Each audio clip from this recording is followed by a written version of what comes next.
بسم اللہ الرحمن الرحیم۔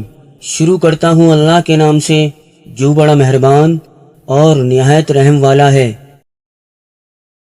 آپ صلی اللہ علیہ وآلہ وسلم نے فرمایا، جو شخص اللہ کی راہ میں جہاد کے لیے نکلا اللہ اس کا ضامن ہوگا۔ اللہ تعالیٰ فرماتے ہیں، اس کو میری ذات پر یقین اور میرے پیغمبروں کی تصدیق نے اس سرفروشی کے لیے گھر سے نکالا ہے، میں اس بات کا ضامن ہوں کہ یا تو اس کو واپس کر دوں ثواب اور مال غنیمت کے ساتھ، یا شہید ہونے کے بعد جنت میں داخل کر دوں۔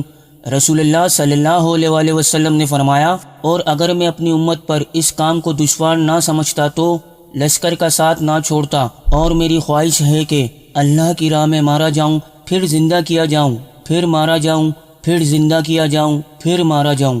تو دوستو، حدیث کے حوالے نیچے لکھیں، اور اللہ رب العزت تمام مسلمانوں کو احادیث پر عمل کرنے کی توفیق عطا فرمائے۔ فیس بک اور واٹس ایپ پہ ضرور شیئر کریں، اور اگر چینل کو سبسکرائب نہیں کیا ہے تو سبسکرائب کر لیں۔ السلام علیکم۔